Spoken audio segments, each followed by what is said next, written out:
Corona வந்து சாவரமோலே பட்டினி காலத்து நிறைய பேர் செத்துருவாங்க பழகுது. எங்களுக்கு வீட்டுக்கு காசு கொடுக்குறது காசு இல்லை, கையில் வேலை செஞ்சால் தான் காசு. குள்ளஞ்சாவிலேருந்து இங்கே பழக்கத்துக்கு தாங்க வந்தோம். இந்த விஷயம் எனக்கு தெரியாது. ஒரு வாரம் வேலை செஞ்சோம், இதுமாரி ஆச்சுங்க. அப்புறம் ஊருக்கு போகிறதுக்கு கூட பஸ் இல்லை, இங்கே தான் பட்டினி பச்சமாக கிடக்குறோம். ஏதோ ஒரு புண்ணியம் 2 புண்ணியம் கொண்டாந்து கொடுக்கறதுனால எங்கள் உயிர் வாழ்ந்துகிட்டு இருக்கு. இல்லைன்னா அவங்க கூட கொடுக்கலனாக்கா மயக்க அடிச்சே வந்து செத்துருப்போம். பஸ் போக்குவரத்து இல்லைங்க சார். எங்கள் குழந்தைக்கு நாளைக்கு பிறந்த நாள், என் பேரன் பையனுக்கு, அதுக்கு போகிறதுக்கு தவிக்குது, பிள்ளைங்களும் அழுகுது. அதே மாதிரி திடீர்னு ஒரு நல்லதோ கெட்டதோ ஆயிடுச்சுன்னா எப்படி பேசி ஆர முடியும்? பிள்ளைங்களை பார்க்க முடியுமா? நாங்கள் வந்து மெட்ராஸில் தான் பொழப்பு. எங்களுக்கு இந்த கூலி வேலை தான் செய்கிறோம். பஸ் இல்லாதனால எல்லாம் அப்படியே நின்றுட்டான். ஏதோ ஆளுங்க எடுத்துகிட்டு வந்து கொடுக்குற சாப்பாடு தான் சாப்பிட்டுட்டு, வேறு வழி இல்லை எங்களுக்கு. வீட்டு வேலைக்கு போகிறவங்க சரி, கொத்தனார் வேலைக்கு போகிறவங்க சரி, அவங்க பசங்களை வச்சுட்டு ரொம்ப கஷ்டப்படுறாங்க சாப்பாடு இல்லாமல். அதுதான் ரொம்ப கஷ்டமாக இருக்குது. கொஞ்சம் ஏற்பாடு பண்ணிங்கன்னா நல்லாயிருக்கும்.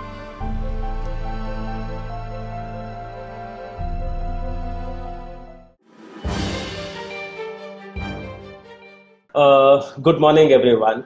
The pandemic exposes India's apathy towards migrant workers. We have seen images of India in the past 3 weeks lockdown. Migrant workers with bags on their hands, children in their arms, walking down highway in an attempt to return to their villages, hundreds of miles away. Tamil Nadu.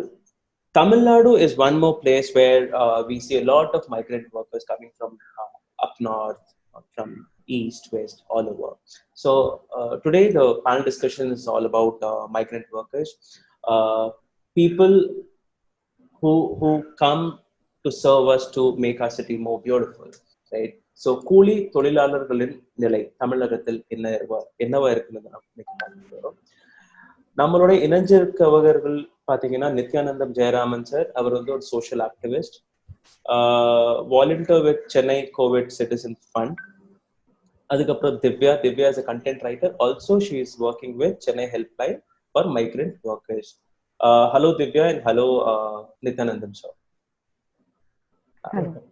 So my first question to you both is like, இப்போ இன்னைக்கு உள்ள நிலை, சென்னையில இருக்கிற நிலை migrant workers ஓட என்னவா? Divya, please go. இன்னைக்குன்னு நீங்க பாத்தீங்கன்னா, நீங்க ஃபர்ஸ்ட் பாயிண்ட் எடுத்த மாதிரியே ஒபிஷியல் ஆப்பத்தி ரொம்ப அதிகமா இருக்குது. ஒரு ப்ராப்ளம் வந்து முழுமையா வந்து எஸ்கலேட் ஆற வரைக்கும் ஒபிஷியல்ஸ் வந்து எந்த வகையான ஆக்ஷனும் எடுக்க மாட்டேன்றாங்க. ரொம்ப கஷ்டப்பட்டுட்டு பல ஆக்டிவிஸ்ட், பல வாலண்டியர்ஸ் வந்து பல ஒபிஷியல்ஸ் வந்து ரீச் அவுட் பண்ணி இல்ல சோசியல் மீடியால வந்து எஸ்கலேட் பண்ணா மட்டும்தான் வந்து ஆக்ஷன் நடக்கிறதே தவிர வேற எந்த மாதிரியான ஆக்ஷன்ஸும் எடுக்க மாட்டேன்றாங்க. Whether it be the Chennai corporation or the government it self. கண்டிப்பா what the official line is that அவங்க வந்து கொரோனா வைரஸை வந்து கண்டெயின் பண்ண பாக்குறாங்க. ஆனா வந்து இத்தனை பெரிய பாப்புலேஷன் ஆஃப் மைக்ரண்ட் ஒர்க்கர்ஸை வந்து நீங்க இக்னோர் பண்ணிக்கிட்டே இருந்தீங்கன்னா உங்களோட கண்டெய்ன்மெண்ட் மெஷர்ஸ் எந்த மாதிரியான சக்சஸும் அடைய போறது இல்லை. ஸோ அது வந்து ஃபர்ஸ்டே வந்து you are sabotage your own efforts by not caring for this group of people. NITI sir, அடுத்த கேள்வி உங்களுக்கு, எந்த மாதிரி பிரச்சனைகளை இவங்கெல்லாம் சந்திச்சுட்டு இருக்காங்க சார்? முதல் கேள்விக்கு நான் வந்து கொஞ்சம் ஒரு விளக்கம் சொல்ல விரும்புறேன். ஒரு பக்கத்துல வந்து அரசாங்கம் செய்யறது கிடையாதுன்னு இருக்குது. அதே நேரத்துல திவ்யா சொன்ன மாதிரி நாங்க எஸ்கலேட் பண்ணி அவங்கள வந்து தொடர்பு கொள்ளும் போது அவங்க சைட்ல இருந்து ரெஸ்பான்ஸ் இருக்குது. அந்த ரெஸ்பான்ஸ் அந்தந்த அதிகாரிகளோட ஒரு சென்சிட்டிவிட்டியை பொறுத்து செய்யறாங்க. நிறைய இடங்கள்ல நல்லபடியா செஞ்சிருக்கிறாங்க. ஆனா பிரச்சனை என்னன்னு கேட்டீங்கன்னா, இது வந்து நம்ம சொல்லி அவங்க செய்யணும்ன்றது இருக்கக்கூடாது. இப்போ இந்த அளவுக்கு ஒரு சர்வேலன்ஸ் ஸ்டேட்ல யார் யாரு என்னென்ன எப்போ எங்கெங்க பண்றாங்கன்றது நீங்க வந்து உள்ள இறங்கி பார்க்கக்கூடிய ஒரு சூழ்நிலையில உங்க ஊருக்குள்ள எவ்வளவு மைக்ரண்ட் ஒர்க்கர்ஸ் எங்க இருக்கிறாங்கன்னு சொல்லிட்டு தெரிஞ்சு அவங்க வந்து நமக்கு அவங்க கேட்கறதுக்கு முன்னாடி அவங்க கொண்டு போய் நிக்கிறது தான் ஒரு பொறுப்பான ஒரு அரசு. ஆனா அந்த ஒரு பொறுப்பான ஒரு அரசுக்கு தேவையான ஆவணங்கள் அவங்கள்ட்ட இருக்கான்னு கேட்டனாக்க இல்ல. இப்ப போலீஸ் டிபார்ட்மெண்ட் கிட்ட, உளவுத்துறை கிட்ட நிறைய இன்ஃபர்மேஷன் இருக்குது. But they seem to be working in silos. That information has not yet reached. அந்த டேஷ்போர்டுன்னு சொல்லிட்டு எல்லாத்தையும் கோஆர்டினேட் பண்றதுக்கு டேஷ்போர்டுன்னு சொல்றாங்க. அது இப்போ வந்து 21 நாள் ஆயிடுச்சு, இன்னும் டேஷ்போர்டு இல்ல. ஸோ நிறைய இடத்துல டூப்ளிகேஷன் நடக்குது, நிறைய இடத்துல people are unserved or underserved. So இந்த பிரச்சனைகள் இருக்கு. இப்போ குறிப்பா வந்து இங்க migrant workers and daily wage ஏர்னர்ஸுக்கு இருக்கக்கூடிய பிரச்சனைகள் அப்படின்னு பார்த்தோம்னாக்க, இங்க வந்து முதல் கட்டமா அவங்க எங்க இருக்கான்னு தெரியாததுனால அவங்களுக்கு என்ன பிரச்சனைன்னு தெரியாத ஒரு நிலை. ரெண்டாவது, இதுல வந்து ஒரு டார்கெட்டான ஒரு டெலிவரி அது இது வரைக்கும் செய்யப்படலை. ஸோ ஒரு சில இடங்கள்ல நிறைய பெண்கள் இருக்கிறாங்க, குறிப்பா நார்த் ஈஸ்ட்ல இருந்து மற்ற இடங்கள்ல இருந்து வந்திருக்கிற நிறைய பெண்கள் இருக்கிறாங்க, குழந்தைகள் இருக்கிறாங்க. இவங்களுக்கு வந்து மற்ற இடங்கள்ல கொடுக்கக்கூடிய மற்ற ஒரு சர்வீசஸ் முறையா அங்க கொடுக்கக்கூடியது சரியில்லை. குழந்தைகள் இருந்தானாக்க சிறப்பான ஒரு செப்பரேட் நியூட்ரிஷியஸ் மீல்ஸ் கொண்டு போய் சேர்க்க வேண்டியது ஒரு கடமையா இருக்கும். அது நம்மளால செய்ய முடியல, நாங்களும் செய்யல, அரசும் செய்யல. ரெண்டாவது, மருத்துவ தேவைகள் இருக்கும்போது இப்போ எல்லாமே வந்து நம்ம நாட்டுல இருக்கிற ஒரே ஒரு பிரச்சனை கொரோனா மட்டும்தான். அதை தவிர வேற எந்த பிரச்சனையும் இல்லாத மாதிரி ஒரு நிலைமையை வந்து கொண்டு வந்திருக்காங்க ஊடகங்கள் மூலமாவும், இந்த ஒரு பெரிய ஒரு பிரம உருவாக்குறதுனால. இப்ப அதனால சாதாரண நோயில வந்து பாதிக்கிறவங்களுக்கு போறதுக்கான இடம் வந்து ரொம்ப குறைவா இருக்கு. அதாவது கவர்மெண்ட் ஹாஸ்பிட்டலே பாத்தீங்கன்னாக்கா ஆயிரக்கணக்கான ஆட்கள் இருந்ததுல இப்ப 300 பேர் தான் அங்க இருக்கிறாங்க.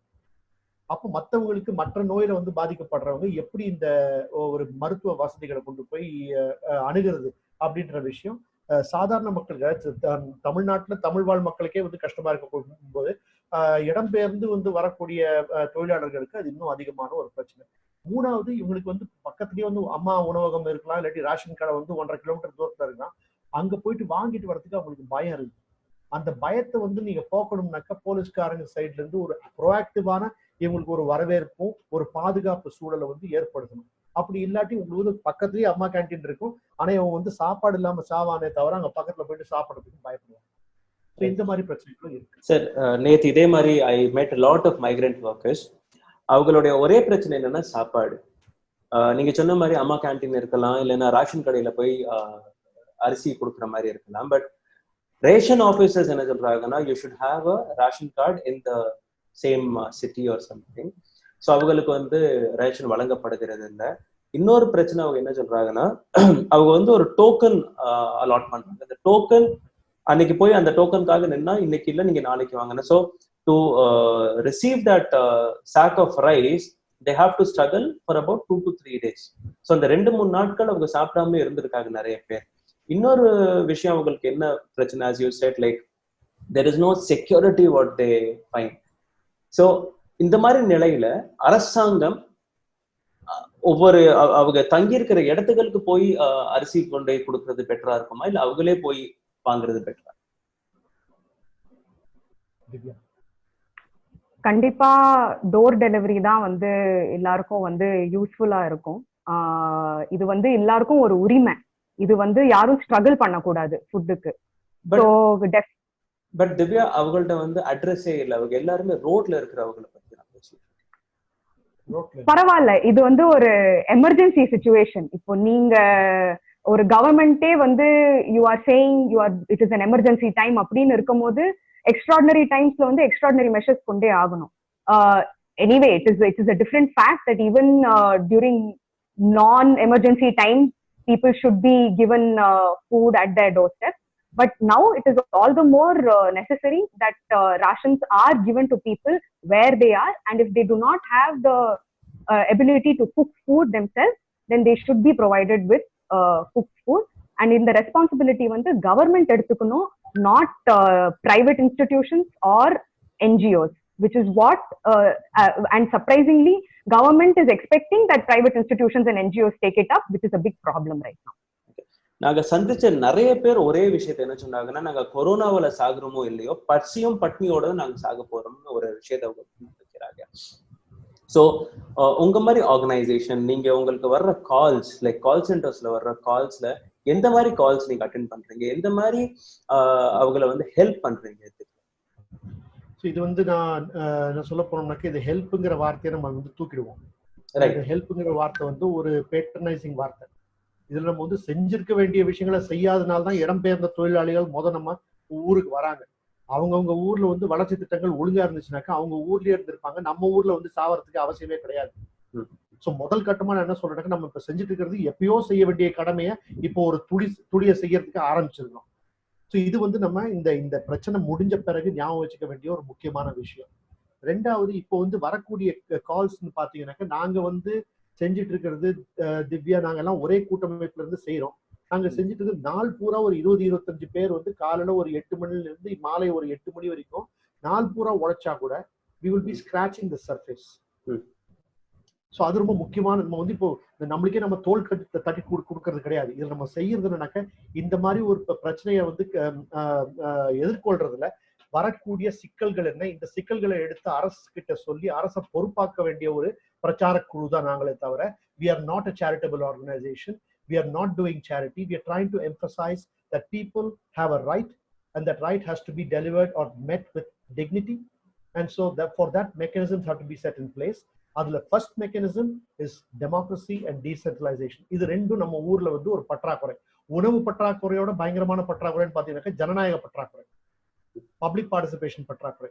மக்களை வந்து எதிரிகளா பார்க்கக்கூடிய அரசு சடனா மாறி போயிட்டு மக்களை வந்து ஒரு நண்பர்களா பார்க்க முடியாது, ஒரு பங்காளிகளா பார்க்க முடியாது. அந்த சூழ்நிலை மாறணும். இப்போ இங்க தமிழ்நாட்டோட ஒரு முக்கியமான விஷயம் எடுத்தீங்கன்னாக்கா urban centres which is where most of the migrant laborers are. We have not had a local democracy. ஒரு லோக்கல் எலெக்ஷன்ஸ் கிடையாது. அப்போ ஒரு லோக்கல் எலெக்ஷன்ஸ் இருந்து எங்களுக்கு வார்டு கவுன்சிலர்ஸ் இருந்தாங்கன்னா நாங்கள் வார்டு லெவல்ல சமைச்சு போட்டு இருக்கிற பிரச்சனைகளை நாங்கள் தீர்க்கறதுக்கான ஒரு வாய்ப்பு இருந்தது. இப்போ நாங்கள் ஐஏஎஸ் அதிகாரிகளை நம்பி இருக்கணும். அவங்க செய்யறத தப்பா சொல்ல, அவங்க வந்து நிறைய உழைக்கிறாங்க. ஆனா இவ்வளவு அவங்க உழைக்க தேவையில்லை, நாங்க இருக்கிறோமே, இது எங்க ஊர் தானே இது. அப்போ இதுல வந்து the problem is there is there's far more goodwill, money and resources available than there are means of using them. Then there is an infrastructure of distributing them. And that is the big problem. The FCI godown is overflowing. There is not enough rations in the hands of the revenue officials. Sir, இன்னொரு முக்கியமான விஷயம் என்னன்னா, நிறைய பேர் நம்ம central railway station இல்லை Egmore railway ஸ்டேஷனுக்கு அக்கம் பக்கத்துல இருக்க லாட்ஜஸ்ல தங்கியிருக்காங்க, அங்க உள்ள பிளாட்ஃபார்ம்ஸ்ல இருக்காங்க. இப்போ அவங்க சந்திக்கிற பிரச்சனை என்னன்னா, அந்த ஹோட்டல் ஓனர்ஸ், அந்த லாட்ஜ் ஓனர்ஸ் வந்து அவங்களை வந்து வெக்கேட் பண்ண சொல்லி ஃபோர்ஸ் பண்றாங்க, இல்லைன்னா அவங்களோட பில்ஸை வந்து சப்மிட் பண்ண சொல்றாங்க. அட்லீஸ்ட் அதுக்காச்சும் கவர்மெண்ட் வந்து வந்து இந்த மாதிரி நீங்க இவங்களை வந்து அகாமடேட் பண்ணி ஆகணும்னு ஏதாச்சும் ஒரு கட்டளை விதிக்கலாம்.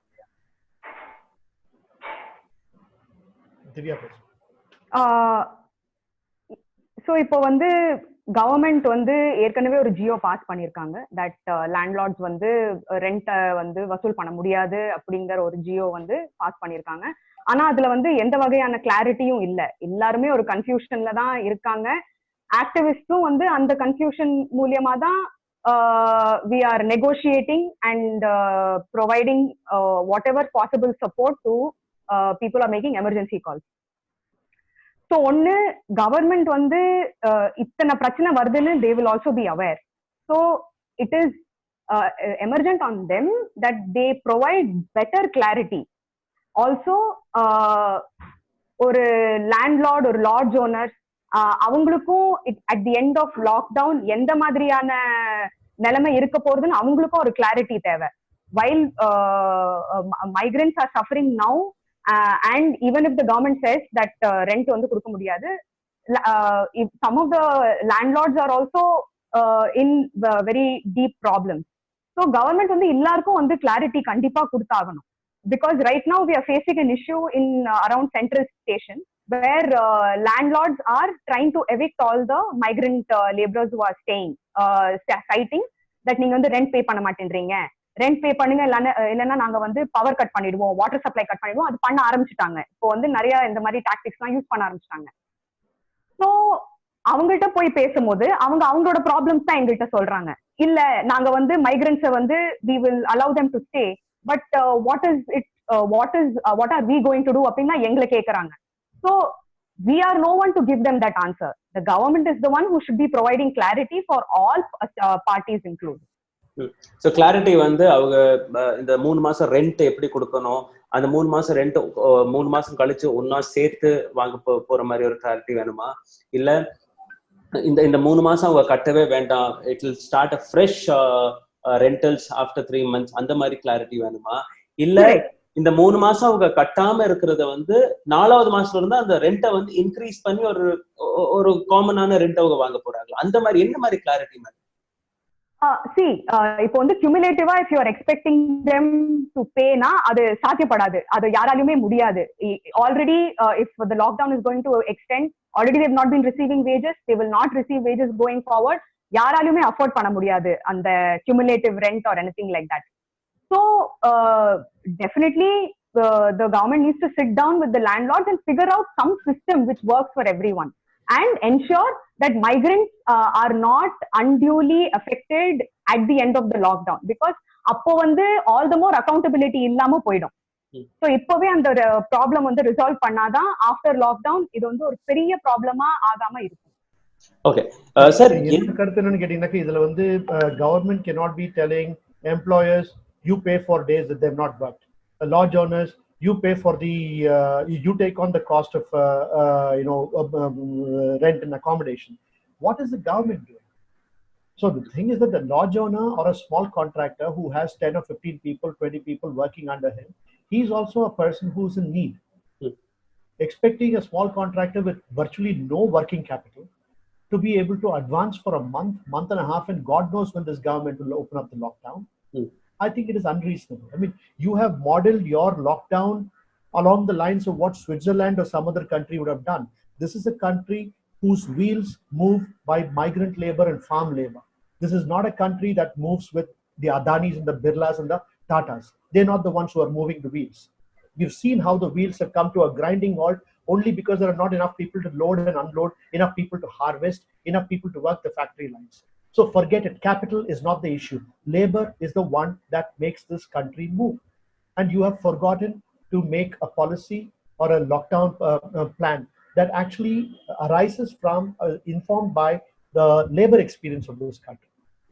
I think that's where we are failed, because they were not informed. That is another problem, that they were not informed. Yes, நேத்து சந்திச்ச நிறைய பேருடைய பதில் என்னவா இருந்துச்சுன்னா, சரி எங்களுக்கு தெரியவே இல்லை, லைக் நான் வந்து கடலூர்ல இருந்து வந்திருக்கேன், நான் வந்து சேலத்துல இருந்து வந்திருக்கேன், நான் வேலை பார்த்துட்டு இருந்தேன், திடீர்னு நான் கேட்டா பஸ் சர்வீஸ் எல்லாம் க்ளோஸ் பண்ணிட்டாங்க. So why government didn't prepare them? Government வந்து அவங்களுக்கு முன்கூட்டியே எதுக்கு இந்த மாதிரி சிச்சுவேஷன் வரப்போகுது, நீங்க உங்க கிராமத்துக்கு போறவங்க at least they should have given 3 to 4 days அந்த கேப் கொடுத்துருக்கோம். அது ஏன் sir?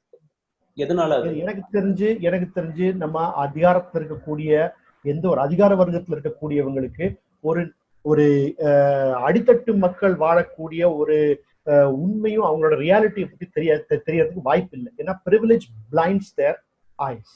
They're not informed by the real lived in experiences of people. So ரெண்டாவது வந்து நீங்க வந்து பண்ணிட்டு இப்போ you look at the number of Twitter handles that say stay home, stay safe. That's an insult. How do I stay safe at home? Home is a place I go to die when I don't have food. And migrant workers who are condemned, their home is about 1,000 kilometers away. Chennai is not their home.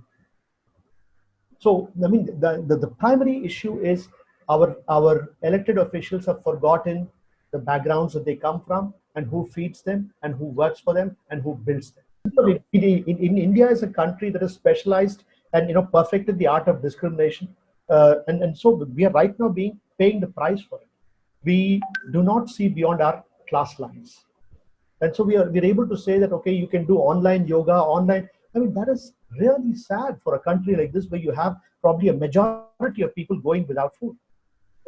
Sir, why there is no press release for migrant workers, neither from central government, neither from the state government? There is no press release. Sorry.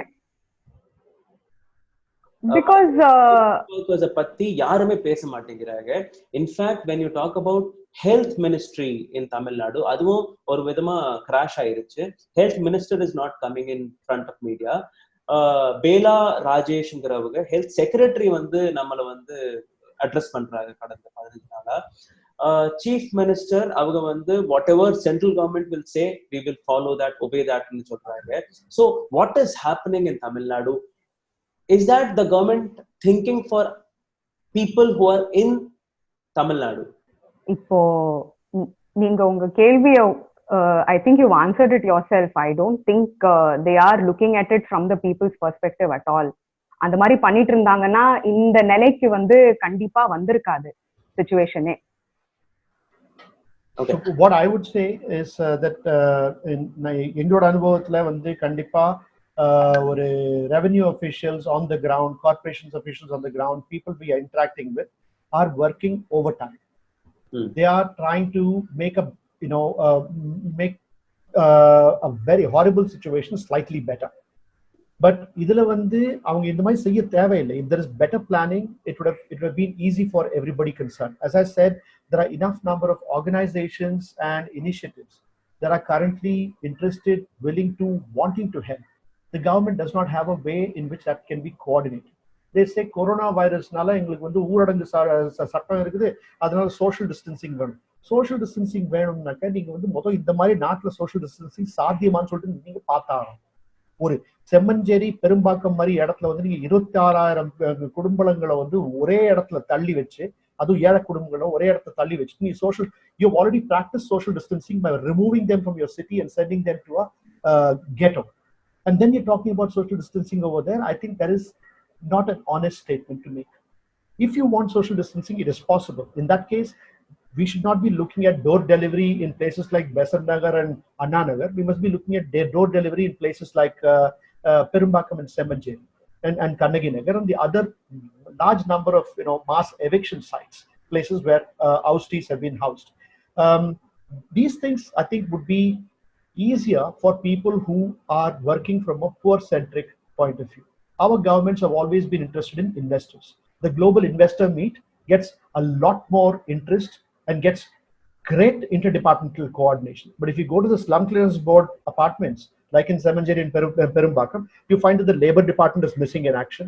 You find that the Child Welfare Department is missing in action. Violence against women, there are special officers, they are absent as well. You don't have the Slum Clearance Board working over there. There's no interdepartmental coordination because you don't feel that these are people who have rights. Whatever is done to them is done as charity. நான் உங்களுக்கு 120 சதுரடி வீடு கொடுத்ததே பெருசு, இதுக்கு மேல நீ ration கடை வந்து உரசாம வந்து ரேஷன் வாங்கணும்னு சொல்லிட்டு நினைச்சா அது எப்படி சாத்தியம் அப்படின்னு யோசிக்கிற அரசுனால எதுவும் செய்ய முடியாது. நான் இந்த அரசுன்னு சொல்லிட்டு தனியா சொல்லல, நான் சொல்றது என்னன்னாக்கா ஒரு கண்ணோட்டம், இந்த எலிட் கண்ணோட்டம், மேட்டுக்குடி கண்ணோட்டத்தினால ஏற்படக்கூடிய பிரச்சனைகள், அதை மாற்றத்துக்கு இது ஒரு வாய்ப்பா இருக்கு. சார், இப்போ கார்பரேட் செக்டர்ஸ் எடுத்துக்கலாம். கார்பரேட் செக்டர்ஸ் முன் வந்து ஹெல்ப் பண்ணணும்னு நினைச்சா கூட, ஏதாச்சும் இந்த விஷயத்துல செய்யணும்னு நினைச்சா கூட, there is a very big problem that PM கேர்னு ஒரு ஃபண்ட் இப்போ ரீசெண்டா கலெக்ட் பண்ணிட்டு இருக்காங்க. PM கேர்ல நீங்க ஃபண்ட் அனுப்பி விட்டீங்கன்னா அது வந்து CSR ஆக்டிவிட்டி CSR எடுத்துக்கப்படும். அதுல உள்ள டாக்ஸஸ் வந்து மைனஸ் ஆயிரும். அதே நீங்க CM கேருக்கு நீங்க ஃபண்ட் அனுப்பி விட்டீங்கன்னா அது வந்து CSR எடுத்துக்கவே படாதான். So there is no tax for the people who are giving their funds to CM care.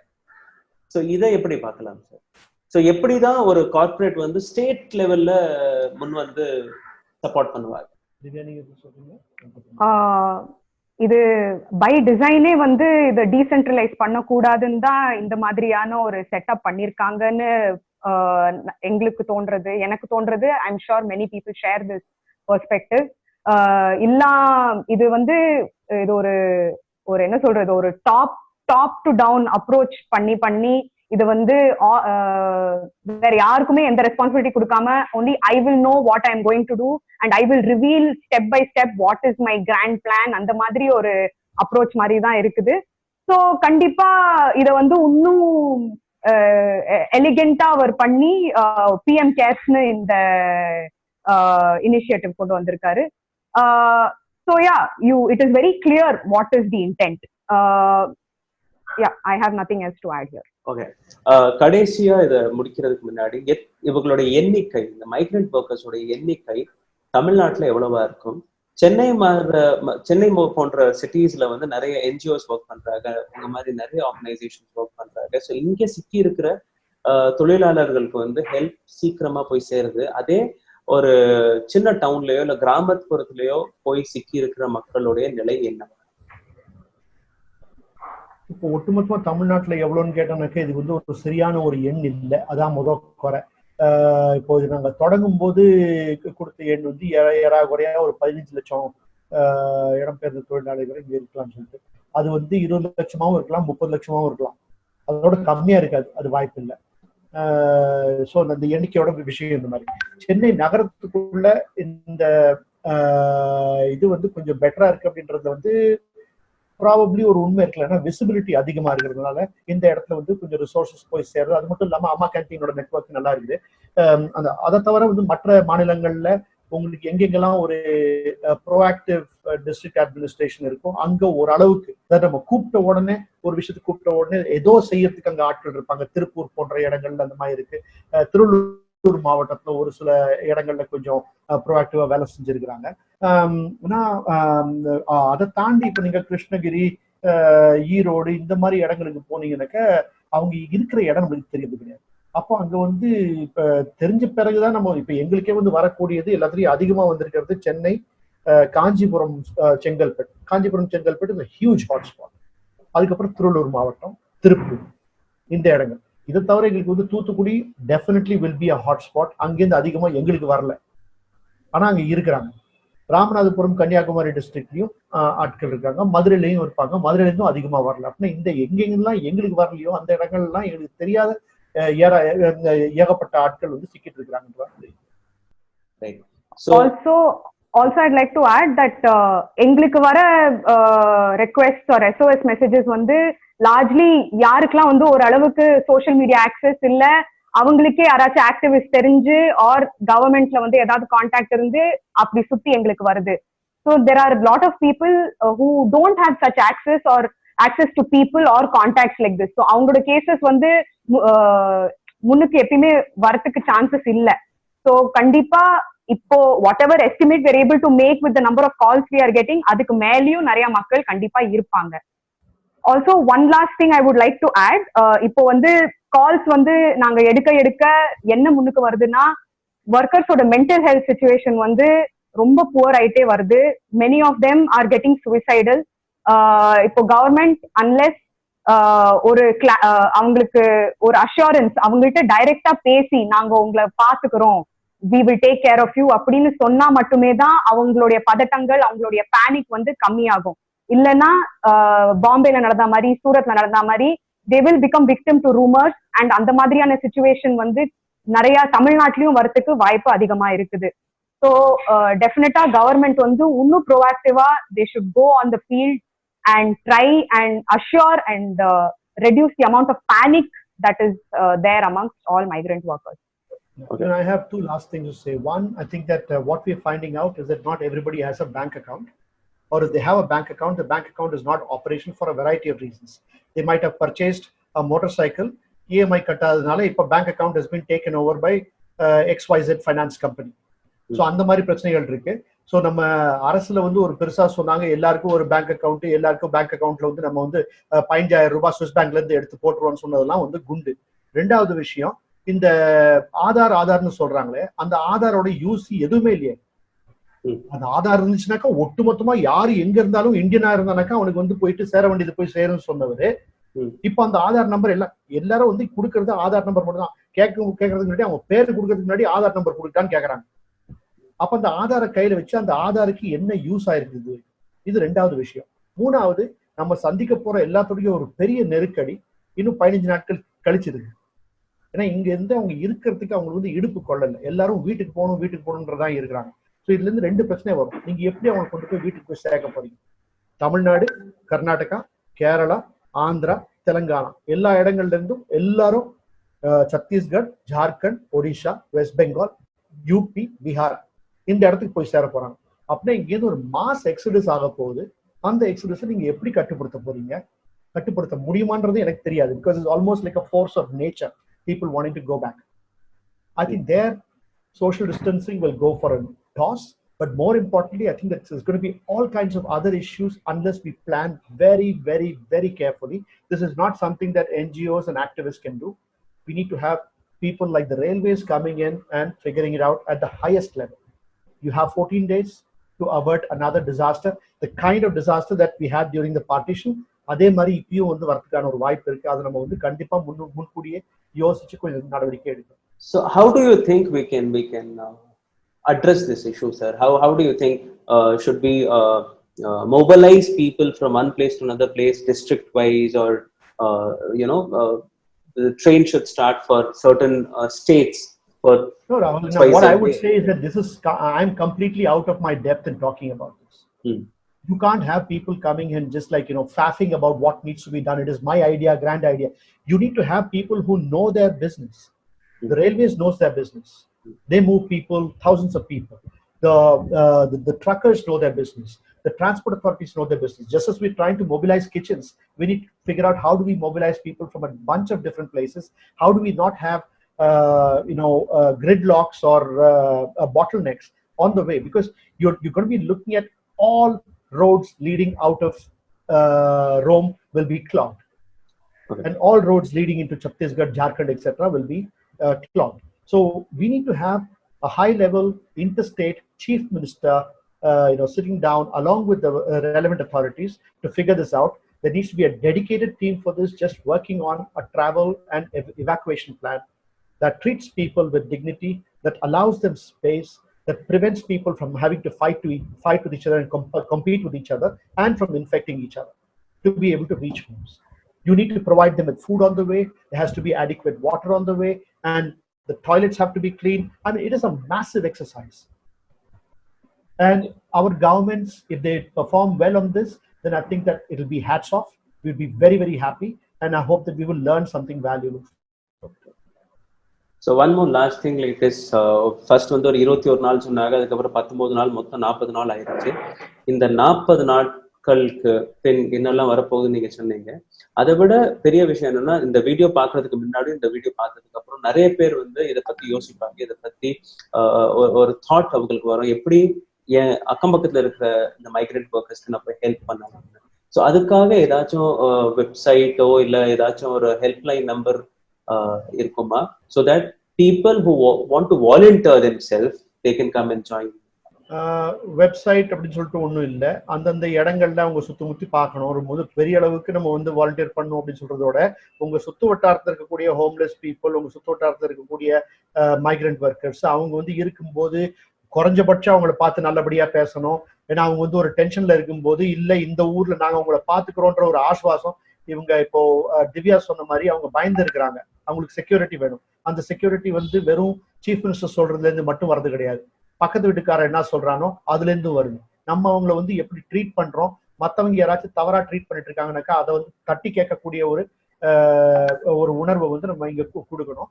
தமிழ்நாட்டுல இருந்தா வந்துச்சு யாதும் ஊரே யாரும் கேளுன்னு சொல்லிட்டு அது அந்த ஒரு இதுல வந்து அந்த ஒரு கருத்துல கொள்கையில இங்க வரவங்களுக்கு, இங்க வந்திருக்கிறவங்களுக்கு நம்மளோட விருந்தோம்பல் முழுப்படியா இருக்குது. It was a wonderful conversation what we had, and thank you so much Divya and Mr. Nitish sir for a wonderful time what you have given, and I hope people who are watching this video will understand what a migrant worker is going through in Tamil Nadu or across India. Thank you so much.